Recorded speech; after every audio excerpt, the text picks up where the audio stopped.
Welcome back to the Canadian Concussion Center's webinar series, which is sponsored by LAUNA, the Labor's International Union of North America.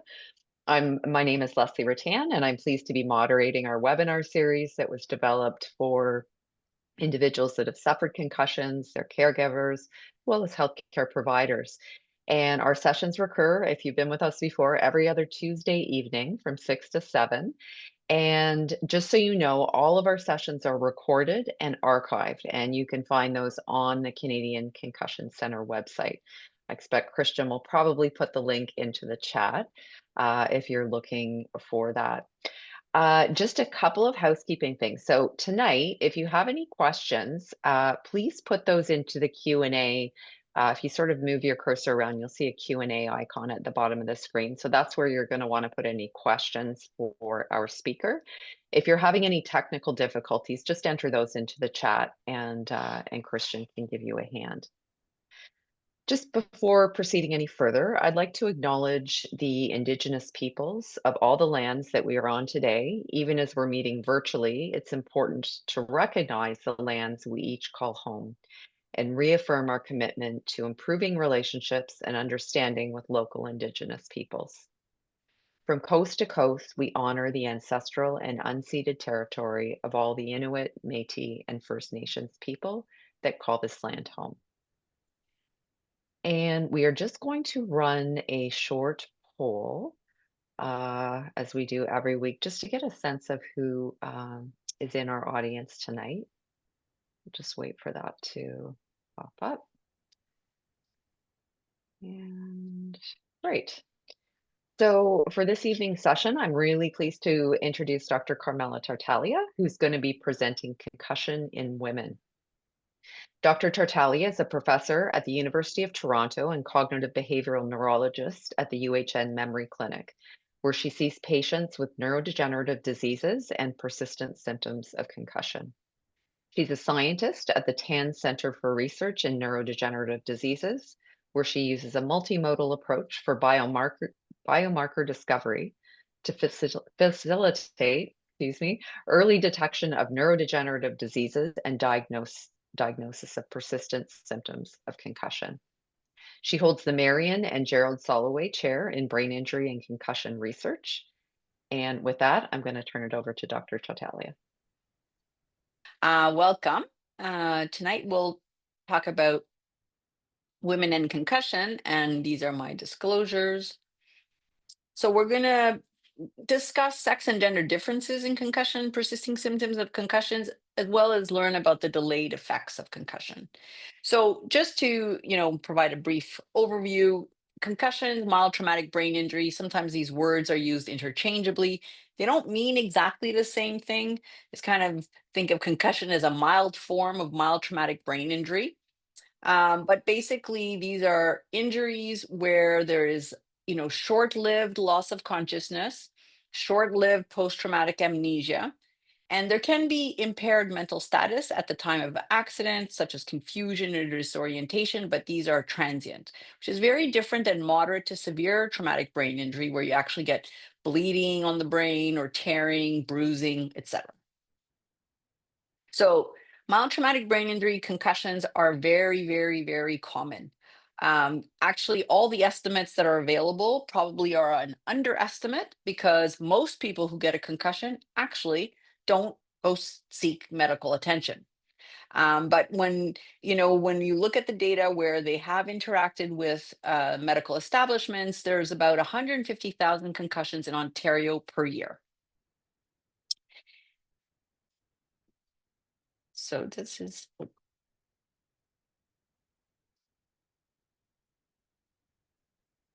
So that's just, what it looks like to have a concussion. Oops. And the reason that you could end up with symptoms are because of, where we think some of the injuries occur. So, the brainstem, the center core at the base of the brain is one area that we think gets hit very hard. And that area is very important for all the chemicals of the brain that are related to mood and motivation and concentration. And so that's probably one of the reasons that some of the symptoms that you see in concussion come about, as well the frontal parts of the brain, the personality parts of the brain. Those are the areas that get, let's say, are the most vulnerable because of where they are. And so when we see the symptoms of concussions, this is one of the reasons we think, the symptoms that we see are really resulting from where the injury has happened. And the symptoms can be very heterogeneous. Cognitive symptoms, so difficulty thinking, slow processing, difficulty remembering. Of course, there's all the physical symptoms like headache, vision problems, dizziness, sensitivity to light or noise, fatigue. Then, of course, personality and mood, irritable, depression, anxious. Of course, these things, all live in the brain. And so you could imagine when there are changes in the brain that you will get these kinds of symptoms. Now, luckily, most people get better from concussion, but you're given about 2 weeks to recover. If you're an adult, about 4 weeks if you're a child. And then if you don't recover in that timeline, we call this persisting post concussion symptoms or prolonged post concussion symptom. We don't call it a syndrome anymore because it doesn't really fulfill the criteria of syndrome, especially since the symptoms are so heterogeneous. But really, we think the symptoms are there for too long of a time.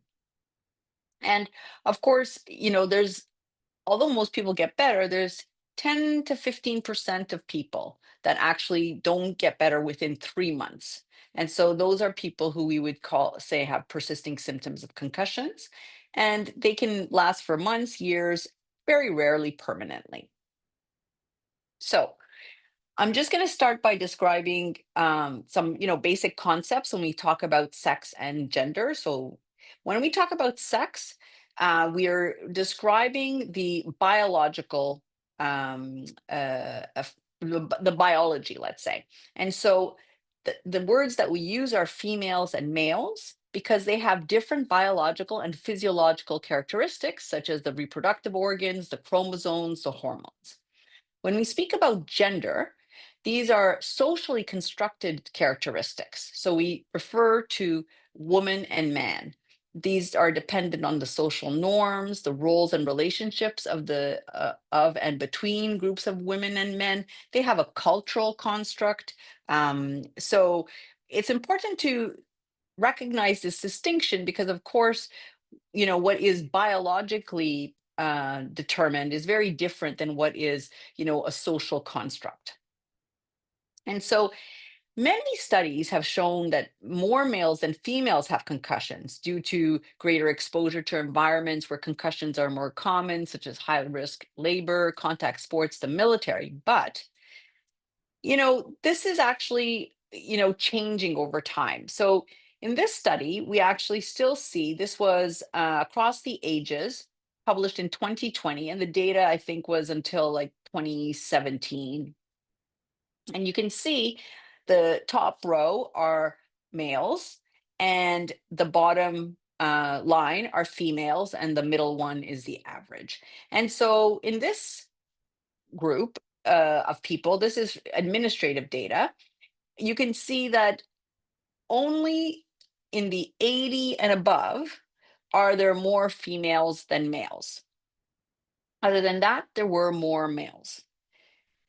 We looked at similar data this time over 2019 and 2020. We were trying to see whether, what effect COVID and would have on concussion rates. And what's really striking here is that even, although the prevalence used to be higher in males, it actually went up dramatically in females over time. And, especially in certain age groups, we definitely see that there are more females now having concussions, especially in that 31 to 65. So, what you see in the solid colors is pre-COVID, and you see that in the younger ages, there's more males. When 0 to 4, 5 to 12. And, in some age categories, it's very similar. So if you look at, 13 to 17, but as you get older, there actually are more females. And this actually during COVID, when there was, huge limitation on activities, there actually were even then more females than males having concussions, except for in the 100-year-old, where there were males, but that's a very, very small number. And so it's really important to consider when you're looking at data that it really depends on what their catchment areas are, how they're counting people, because this is actually not as easy as just going to an emergency room and counting the number of people who show up for concussions. People have different ways of approaching illnesses. People, the way things are detected is different. And so it's important to understand that those factors can sometimes have an effect so that the data is not clearly or as clear as you would think it would be. This study looked at sports, and although there are some sports that obviously there are more males than females having concussions, when you compare sports where they play a very similar game, so basketball and soccer, a lot of the rules are quite similar, and actually females had a 1.4 time greater incidence of reported concussions than males. And this was a study done in 43,000 males and 39,000 female soccer players that participate in this, higher level soccer across many schools. And so it was a surveillance um, project. And the boys had much greater odds, so 1.5 greater odds of, being removed from play and returning to play 2 days sooner than girls. So again, this idea that although it's a similar injury, that the response of the person can be in some way determined by their sex. Why is that? Obviously, these are research questions. We don't actually know. Some people have proposed that it's the effects of steroid hormones. Obviously, female and male hormones are different. What about brain anatomy and neural function? We know that female and male brains aren't identical. There's biomechanical differences. The anatomy of the head and the neck are different in males and females. Most females have a smaller necks than males do. And of course, different mechanisms of injury. They don't, females and males don't do the same activities. And so maybe that's contributing to the difference. And obviously, some of these high risk activities where more males are doing those jobs. I think, obviously that contributed. But there's different mechanisms for males and females. So, sex hormones. Higher levels of estrogen and progesterone seem to increase pain perception, which seems to lead to a greater reaction to concussion and more severe symptoms. This has been shown that females across their menstruation cycles seem to have different reactions to injury. As well, more severe symptoms and worse outcome follow concussion in non-oral contraceptive pills. And so they propose that there's unfavorable effects of circulating sex hormones, which get stabilized with oral contraceptives. What about brain anatomy? So males and females have different brain sizes and different reserves. Females are known to have smaller axon fibers, smaller diameter. There's less axonal microtubules. There seems to be more structural vulnerability in certain parts of the brain. And we know that females have more fibers that cross the corpus callosum, which means that there's more communication between the two hemispheres, which when you think of the corpus callosum, which is those big connections of the brain that connect the two sides, so you can see on that figure on the bottom right. So you could imagine that if you have a bigger corpus callosum and it's more vulnerable to the effects of the injury to the corpus callosum, then maybe you would feel the effects of that injury more so. How about head and neck anatomy? So women have smaller head sizes, and they have usually, not everybody obviously, have what weaker neck muscles and a smaller neck. And so the neck strength to head size is different between males and females. And so you could imagine that there might be more angular acceleration on the neck. And of course, that is where, part of your brain stem is, that core part of the brain that I was talking about. And you could imagine that, of course, the same injury, but to a male versus a female, might result in a different outcome. And what about gender? So I said, sex is really the biological differences between males and females. But what about gender? This is, those social norms. This is, what is based on the psychosocial aspects of our being. So some have reported that there's differences in reporting. So females seem to be more likely to report concussion symptoms, including headache, migraine, difficulty concentrating, vision, hearing problems, low energy, sleep disturbances, emotional instability compared to males. Women were more likely to report headaches, dizziness, loss of confidence, lack of initiative, and need for supervision after a concussion than men.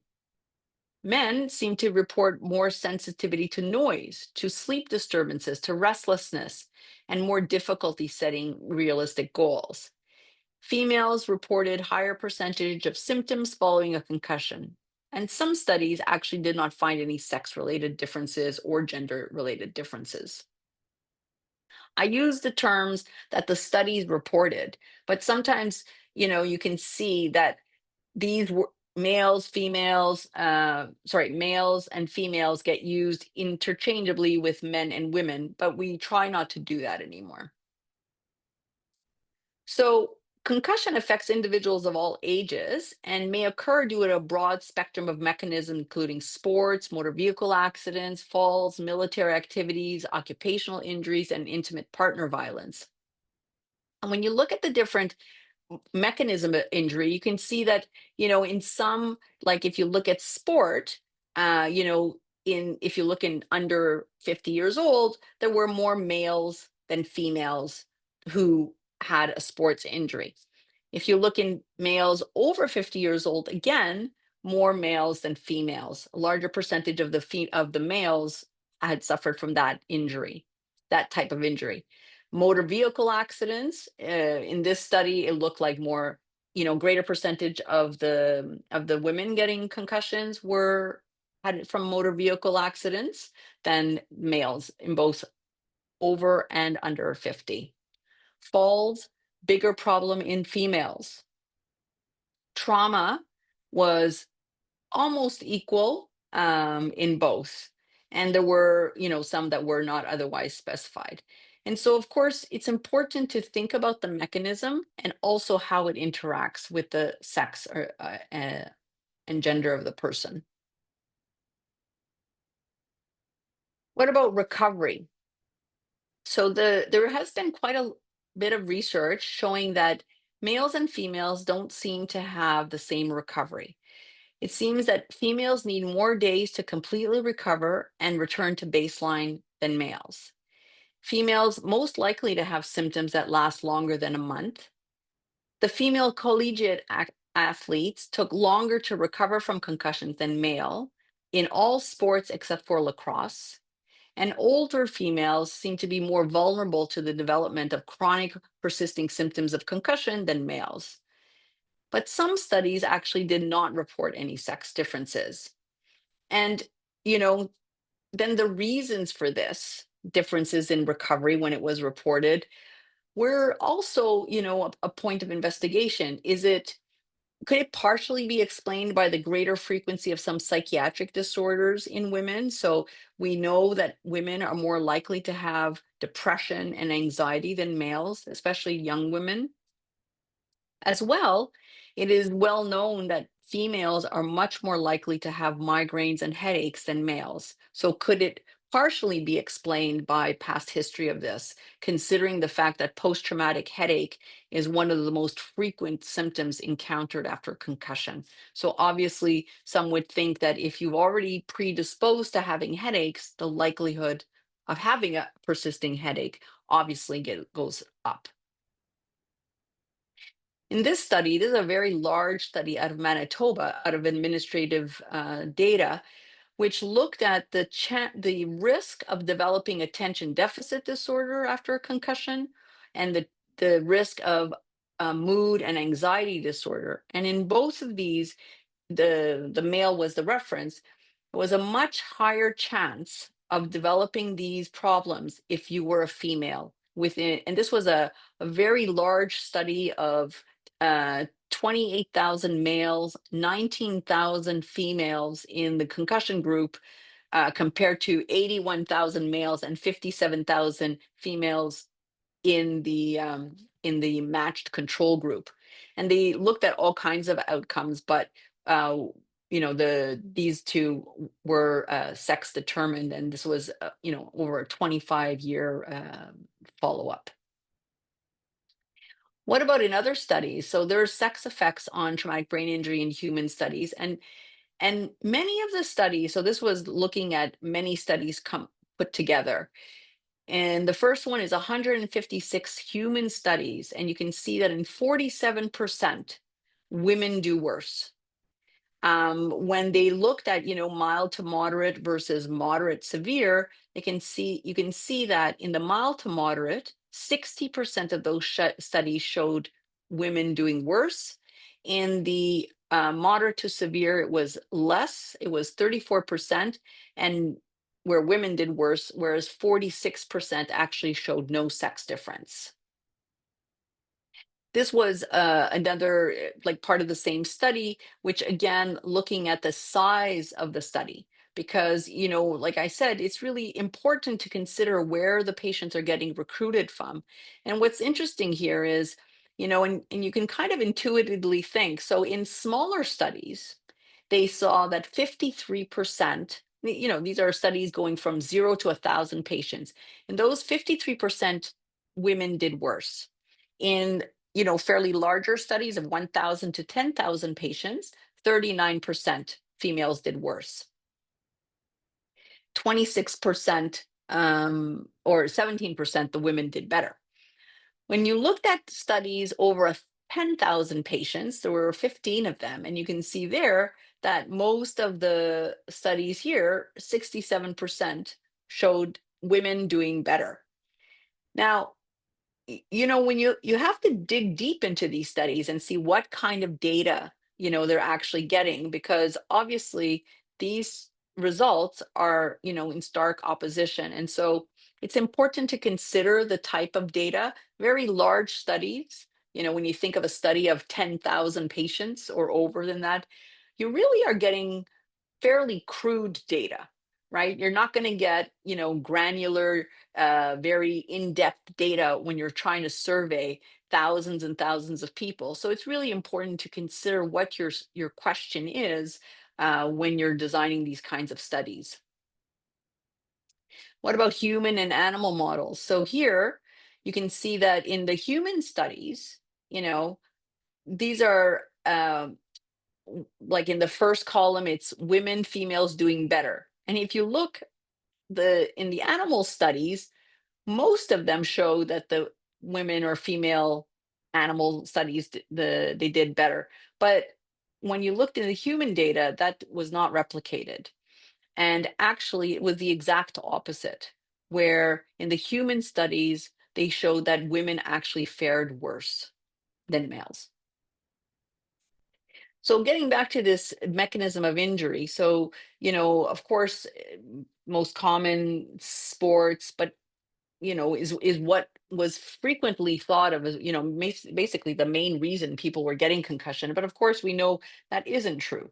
Many people get a concussion from falls, motor vehicle accidents, and, occupation. So, of course, you can think of occupation related concussions can be by different mechanisms, right? And things can be moving or falling. You can fall at work. You can have bodily movement collisions. There could be violence, and even the kind of sector that you're going to be working in is very different. So the majority of work-related injuries among female workers actually occurs in education and healthcare sectors.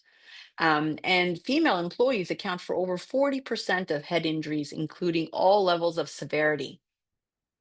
And younger males aged 20 to 24 and older females in the 50 to 54 age group were at the greatest risk of head injuries, mostly in the form of concussions.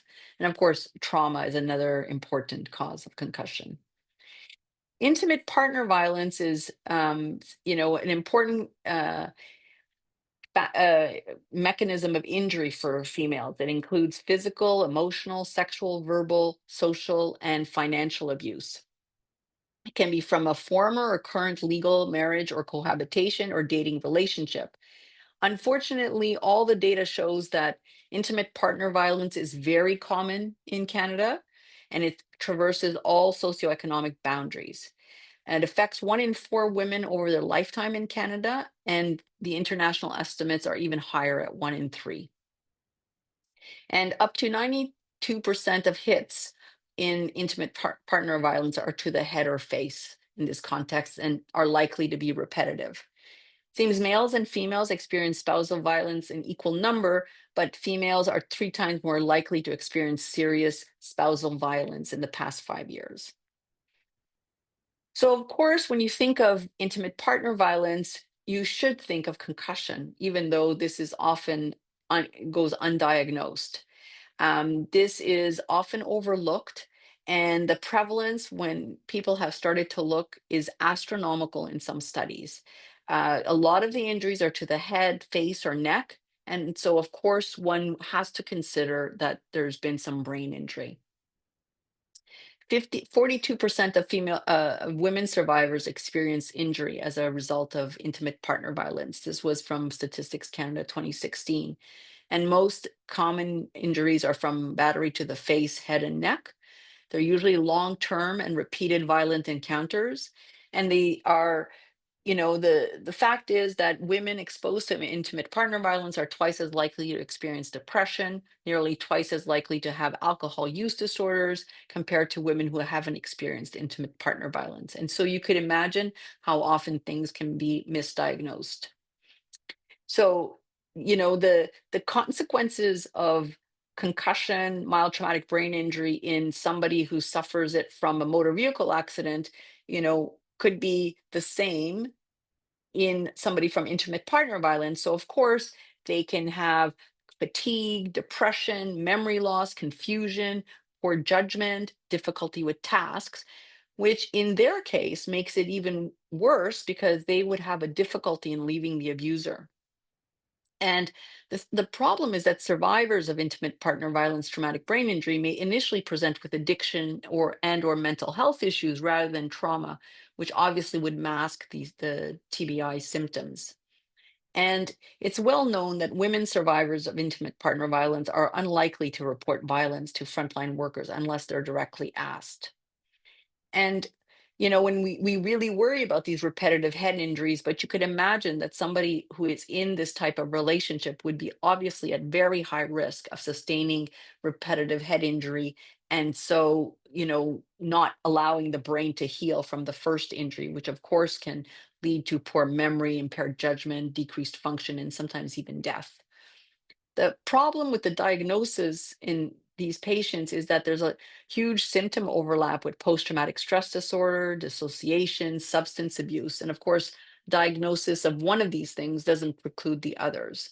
So it's very critical that, intimate partner violence survivors be identified and supported at the earliest point of contact to avoid the repetitive trauma to the brain and related outcomes. And it's important to address both the psychological and physical concerns. I'll speak a little bit about these delayed effects of concussion. This is something that, most people now have recognized that all brain injury can increase your risk of dementia, even one. This was shown from very large studies in veterans as well as other large administrative databases. And of course, repetitive head injury can, put you at even higher risk. A few years ago, there was a commission that set out to look at what are dementia risk factors, and brain injury made it to that list. There's two more that have been added to this: vision problems and cholesterol now. And the thing is that, women and dementia, there is a tight link here because women seem to be at higher risk of dementia than males. So 2/3 of Americans with Alzheimer's disease are women. 1 in 6 estimated lifetime risk of a woman in her 60s developing Alzheimer's disease, and 1 in 3 chance of a woman developing Alzheimer's. And so, it's important to think about all the risk factors for dementia, and women ending up with a larger and women being at higher risk of dementia overall. It used to be thought that it was women living longer, but now, there's good evidence to make us believe that there are other reasons for this. And obviously, we have to think about brain injury. In this study, this was again from this Manitoba study, retrospective population, large 25-year follow-up that showed that, in this one, there was no sex interaction. It was males and females were at higher risk of dementia even after one concussion. And again, in these studies, we can see that there are more females, a higher percentage of females in some of these studies than males. But these are studies really looking at this idea of a mild traumatic brain injury and a future risk of developing Alzheimer's disease. So to summarize, concussions result from a brain injury. I think it's important to remember that. Sometimes I see patients and you know other people talking about about concussion, but not really understanding that it results from a brain injury and it must be treated as such, and that there are sex and gender effects on concussion prevalence and recovery that include physiological differences, but as well social constructs. And that unfortunately, concussions are frequent in intimate partner violence and often are underreported.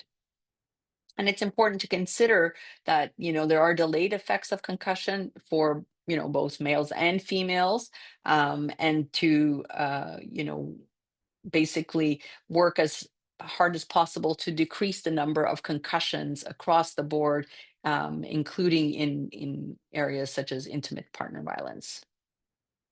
And these are a few resources. That's it. I will stop sharing. Great. Thanks so much, Dr. Tartaglia. We've got a number of questions. I'm just pulling these up. Someone is asking, what does trauma mean and NOS, referring Oh, to the sorry. comparing male and female types of injuries? And Yeah, I why mean, is there not a separate category for IPV, they're saying? yeah, no, that's a great question. So NOS just stands for not otherwise specified. Sometimes when we, do retrospective chart reviews to get data gathering, it just says trauma. So we don't know what the trauma is from. And why there's no category for intimate partner violence? Well, I'll tell you that I have seen thousands of concussion patients, and I can count the number of people coming to me for concussion symptoms due to intimate partner violence. It is very, very, very, very rare.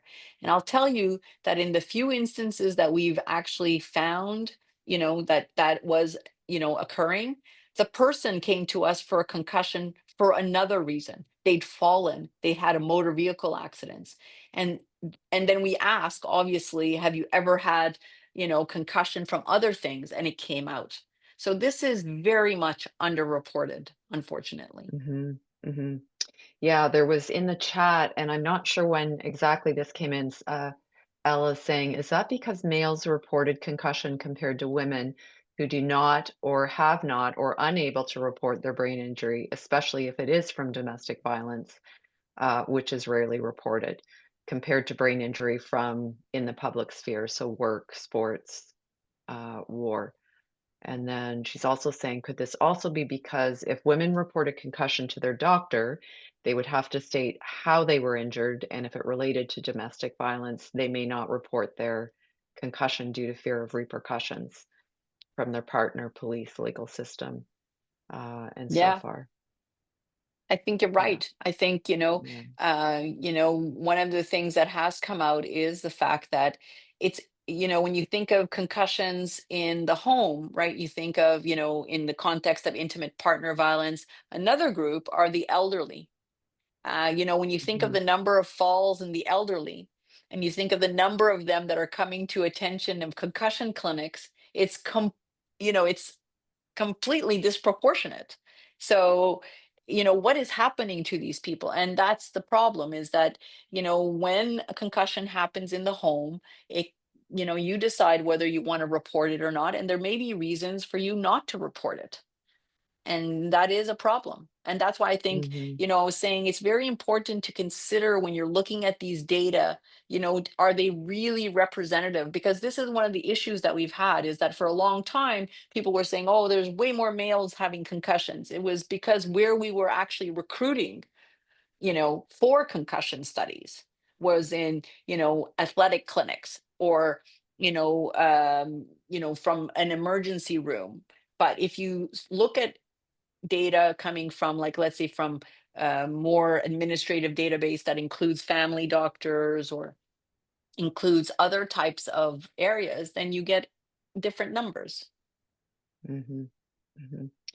And, Krishna makes a good point as well. Wouldn't, the IPV potentially cause a vicious cycle where the concussion symptoms may impair the victim's ability to leave the abuser, and that may also affect their social circle, where people may not be happy with the victim's decision to stay with the abuser and thus reducing their social support and affecting recovery? Yeah, for sure. It's a vicious cycle for them. And the thing is that's why it's important, to consider that some of them may be coming to medical attention for substance abuse, for mental health issues that could be secondary to the IPV, but that got completely ignored or underreported. Mhm. Great. Thank you. Question, what is the link to menopause? Yeah, I mean, that's a great question, because some people were saying that the risk of concussion actually is similar after menopause. So, of course, then that makes you think that, it probably is related to hormones because obviously, with the hormone changes in women after menopause, it actually is. I think a work in progress, research in progress, because we don't actually know. There are a lot of symptoms in menopause. And so sometimes I do see women who are perimenopausal, they have a concussion, some of the mood symptoms, the sleep problems, the irritability, the concentration issues. There's a huge overlap between some of the perimenopausal, menopausal symptoms and the concussion symptoms. And so it's very difficult to see is one not recovering or is something else happening. Mhm. Okay, great. Thank you. Uh, Someone is asking, I think this is on one of the studies, sex studies over 10,000 of what kind of traumatic brain injury? Was it mild? Um, Also asking, what is their material condition and socioeconomic condition?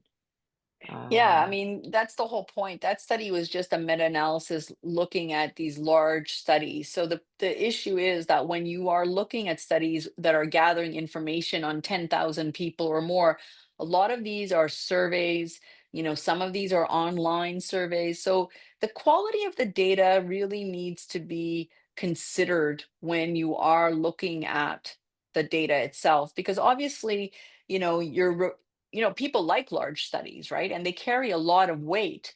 But when you see that the large study has the opposite results of some of these smaller studies, and say Mhm, like for us, saying even 100 to 1,000 people is a lot of people, and that they would have opposite results to something to a study of over 10,000 people makes me think that, you really need to examine the quality of the data, and you need to examine what kind of questions were asked and how they were asked, because how did you end up with such different results? mhm. Okay, thank you. Can you please comment on MTBI or concussion treatment and patient management, and if there are any different protocols across between sexes and genders? Yeah, I don't, we don't obviously, like, I don't in my clinic, and I don't know of anybody treating them differently. I think I think in concussion, one of the important things is to think, the symptoms are very heterogeneous and we really use a very personalized approach. And so I think, you know, that's probably in the patient's best interest, right? Because then you have to consider everything about the patient. So I don't know that there would be different protocols, but I would say that, the females tend to be more likely to suffer from headaches. And there are a lot of headache therapies that are now out that have been, honestly trialed in more females than males. And so, there are different types of options based on that. And, there are different types of headaches that females are more likely to get than males, which primary headaches, not concussion, because post-traumatic headaches, they're very mixed in males and females. So there could be different options available, but it's not that we have different protocols for treating males and female symptoms. Great, thank you. Could you speak about women with TBI and PTSD or complex PTSD? Yeah, I mean, post-traumatic stress disorder, well, can affect anybody. It isn't actually infrequent for patients to have post-traumatic stress disorder, especially if they've had a motor vehicle accident or their concussions from a trauma. So I don't, I would assume that if your concussion is coming from an intimate partner violence, then obviously that, your post-traumatic stress disorder will be related to that. If you have it, and if you had, a concussion related to a motor vehicle accident, your post-traumatic stress disorder would be related to the motor vehicle accident, which may overlap with a male having a motor vehicle accident. So I think it really depends on the context of the trauma that, will largely dictate your post traumatic stress disorder. Great, thank you. Krishna says, thank you for a very informative session. You mentioned that sex hormones influence concussions. So, do the different phases of the menstrual cycle have significant effects on concussions and their recovery in women? Yeah, that's a great question. Actually, there's been some data to show that that is correct. And so um, there's Dr. Bazarian from, I can't remember, in the US, had done some studies a few years ago showing that if the same person having a concussion at different phases of their menstruation actually were at higher or lower risk for having the symptoms of concussion, having persisting symptoms of concussion. So it really is, an area of active research. We do think that there's probably like a role for hormones in the susceptibility as well as the recovery. But I would say the jury's not out on what that is. There hasn't been enough data, y- you know, put out there yet. And it's not like we advise women who are playing a soccer game to get on oral contraceptives to prevent a concussion or anything like that. No, it's still, being researched at this time. Okay. Is there a link between TBIs and insular epilepsy? How much do hormones play a part in post-concussion seizures, whether it's epilepsy or PNS, I guess pseudo seizures or functional neurological disorder? So I would say, an insular concussion, so an insular injury is actually a difficult injury just because the insula is protected. So I think it would be harder for a brain injury to lead to an insular injury that would give you concussion. So that would give you seizures. So it's important to recognize that people can have a brain injury, and usually it's more severe than a concussion, and it can lead to a scar on the brain that actually can give you seizures. So I, I don't know about an insular one. I would think that insular seizures are more likely to be what we call iatrogenic. We don't know why people have them. Yeah. Okay. Also, have there been general population studies that compare rates of CTE in the sexes?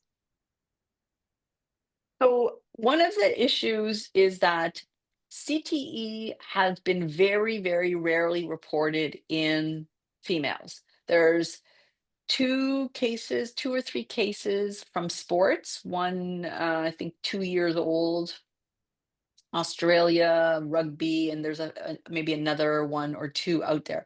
So there's very few cases, but there are. The other thing is that, you know, it is only in the more recent past that females were playing the kinds of sports where there is the amount of repetitive head injury and for such a long period of time. It's important to recognize that it is the repetitive head injury that is the risk factor for CTE, um, and not necessarily even the concussions. So, you know, when you think of sports like hockey or football where kids are playing at at a very young age and started to play young, played consistently throughout their lives, went into professional play. There's not that many sports like that for females, and it's only just starting now. So of course, I would say the rates are much lower in females, but I think it's because the exposure right now is lower also in females. And so unfortunately that might change in the future as more and more females are playing sports where there is this chance of repetitive head injury.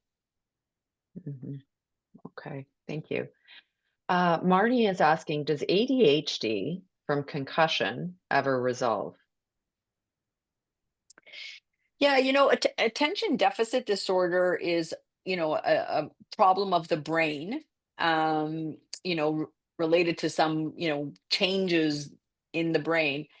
I am not certain that I have seen patients who have developed ADHD after a concussion. I have seen patients who have had ADHD throughout their lives, but it was relatively well controlled, or, they were managing to compensate for it. And then after the concussion, they can't seem to compensate for it anymore. But that's different. That's unmasking something that was already there. I am not certain that I have any knowledge that concussions itself cause ADHD. They Okay, can cause thank you. concentration problems, though. For Yeah. sure. What can cause your PCS symptoms to flare? Yeah, I think all kinds of things. Like sometimes when people, say, they have a very minor injury, something that they would have never even noticed before, feel that they, get a flare up of their symptoms. And so, that I've seen sometimes people will say, they recovered, but then, they got COVID, and they say, oh, the symptoms Mhm. of concussion came back. Um, so I think it's more along, another hit. I have to say that in some of my patients that I've seen that when you probe, you find out that their symptoms actually never went away. They had, post-traumatic headache that, yes, got better, but actually it wouldn't take much for them to get a headache. And so, their mood was better, but they did have like, irritability. And so I actually sometimes wonder whether it's just persisting symptoms that were not completely treated. And the flare is basically just the threshold to feel those symptoms is so low that it doesn't take much for them to Mhm, come back. mhm. Okay, great. Thank you. Meg is asking if I have BPPV before concussion, is it typically worse after? Well, that's a great question because that's benign positional vertigo, and that's a problem with the inner ear. You have these crystals in the inner ear, and they can, kind of move and give people vertigo. And of course, you when you hit your head, and, you can fall or even hit your head from anything. Of course, you can dislodge those crystals again. So we have a lot of patients who can have vertigo after a concussion, and because they have inner ear problems, never having had benign positional vertigo before. So I definitely think that after a concussion, it can come back. Mhm. Yeah. Yeah. Yeah, and I would just add that our last 2 weeks ago, our last talk, we had, Shalene Solway and Elizabeth Crawford speaking, who you may wanna go back and watch that one. Yeah. Yeah. My injury occurred 2 years ago, and as a result, it led to seizures due to damage in the left temporal lobe. I would like to know if this is going to be permanent.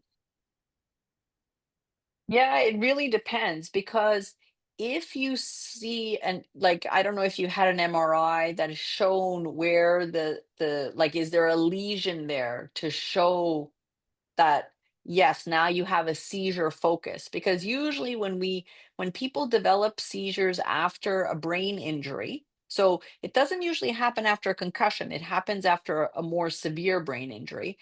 When we do an MRI, we can actually see the scar on the brain. And yes, those seizures, they won't go away because then it's saying, well, there's a scar on the brain and that scar is contributing to the seizures. It's a trigger for seizures. So it really depends on, you have to, yeah, you have to see. Would have to Okay. see the MRI and see what the lesion looks like. Okay. Here's sort of a comment and a question. Even differences in the way, I guess, consider differences in the way that female and male athletes describe their symptoms, both physical and cognitive. Could this affect how clinicians manage concussions in their recovery? And then Krishna goes on to say, usually females tend to report more symptoms than males. So is that why we have seen longer recovery times in females? And how can we adjust for this to get accurate results? Yeah, I mean, it's it's it, I think it's difficult because you have to break away from the assumption that one is correct and one is not. And I feel that sometimes people say, well, the reason women have more, there's more women having concussions is they're reporting more and they don't recover as quickly because they report more. But the point is, well, maybe males should be taught to do that. Maybe they should be taught to report more because in the long run, I mean, I don't know what the better outcome is, right? I don't know what's best in my opinion, it's like, well, if you have symptoms, you should report them. The the issue is that unfortunately, there's a lot of gender bias in the society, not just for concussion. It it's for everything. The way males and females report their cognitive changes is different.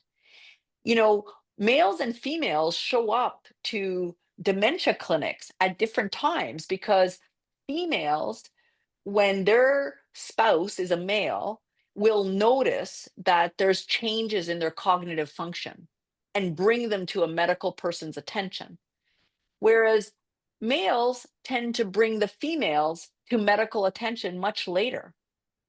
So these are, I mean, they're important areas of study, and I think should not be underestimated how much of a role they play in the way symptoms are displayed, in the way they're reported, in even when we think of prevalence and incidence of disease, it's important to consider their gender differences. A lot of the scales that people use are designed with a population in mind. But then we take those scales and use them for many different things.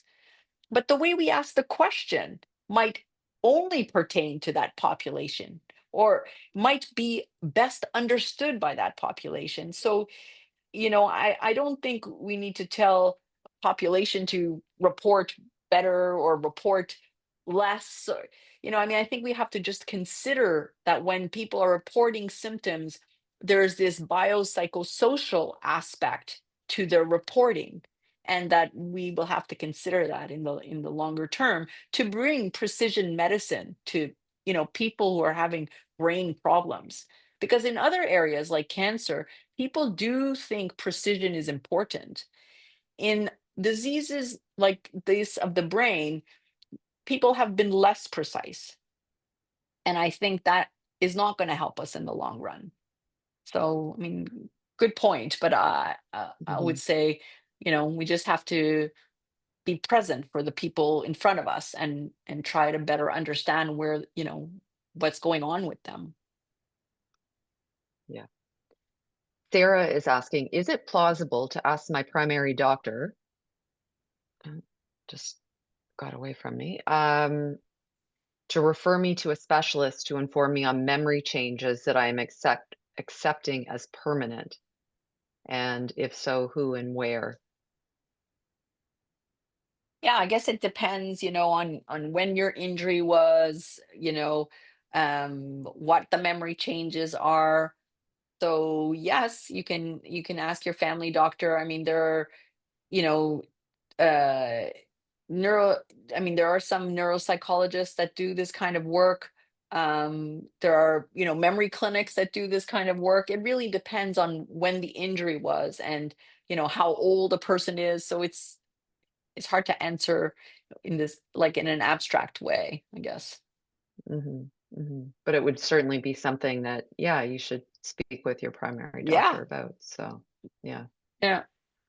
Sorry, I'm just looking at the time. What is the longest amount of time new symptoms could develop after concussion? So things like seizures, dementia, stroke.